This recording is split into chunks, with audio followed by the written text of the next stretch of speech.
it looks like we have brand new details being shared by the CEO of SafeMoon, John Caroni, over in the SafeMoon Discord.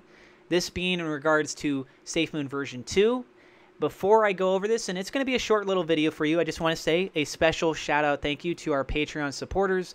A double shout out thank you to RemAG for being a higher tiered supporter. And if anyone would like to join and be on that board, you can do so by checking out the link in the description. It's as little as $1 a month. And also, please keep in mind, I'm not a financial advisor. Everything I'm sharing is my own opinion. It's my own research. I encourage you to do your own research. And with that being said, let's go ahead and cover this little bit of news. So with what we are looking at right here, this is Project Iceberg. This is the first that I remember hearing about this. I don't think I've heard him use this verbiage before. So this is pretty cool. And what he said here is Project Iceberg, our encryption is well underway. Security, quality, and accessibility. Version 2 does have a blacklist feature. This is beneficial in situations like these. What is these that he's referring to? Well, today, and I mentioned this in my other video if you guys want to check that out, is in regards to the hack that happened on Hotbit, in which SafeMoon was one of the cryptocurrencies that was affected by it, but there was several other cryptocurrencies that this had taken place with as well. Okay? So something else I want to point out to you is the encryption that was mentioned here.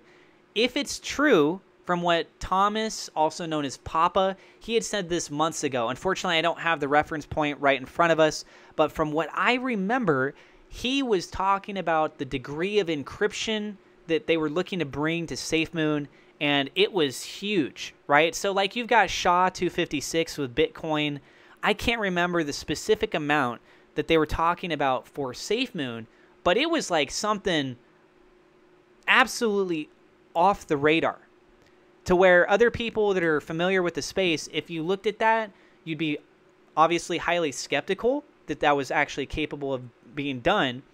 But if you were able to pull that off, it would be paving the way forward for all of crypto in a very significant way. So I hope that what he said, he was not making kind of a joke by playing up the level of the encryption process with it.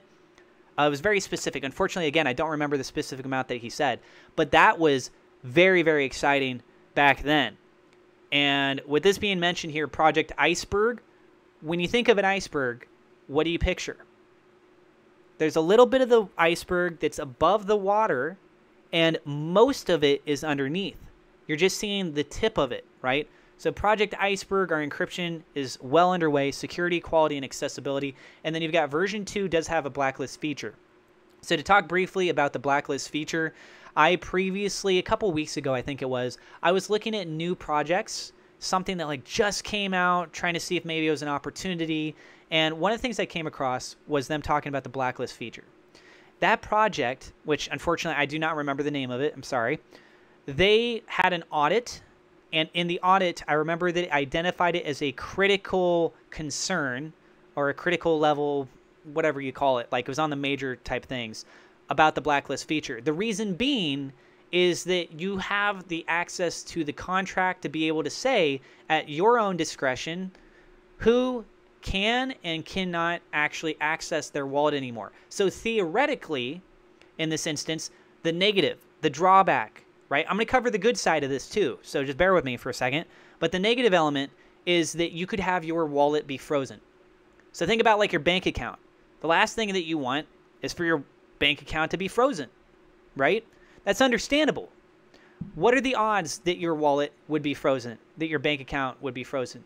What would you have to do in order for that to take place? Or where would you have to live for circumstances like that to really happen? Take that into consideration, right? Now, in regards to where he said this is beneficial in situations like these, that's a very valid point. And initially, the whole intention of creating a blacklist feature is so that if there is a hack, there's something that, you know, somebody got scammed, which that happens a lot. I don't know if you guys have realized that. That happens a lot. People fall for these scams like Elon Musk giveaways and Jeff Bezos giveaways, where you think that it's a live broadcast and they're actually, hey, you send us 0.1 Bitcoin, we send you 10 times the amount, but you can only do it one time. Those are scams. If you ever see those, just FYI, do not fall for them. A lot of people think, well, if I've only got one shot at it, I might as well do the higher amount because these guys are so rich, they got so much money, they could. No, those are scams. Okay, so having the ability to do a blacklist feature in that circumstance would be good. I like this little bit of a news update.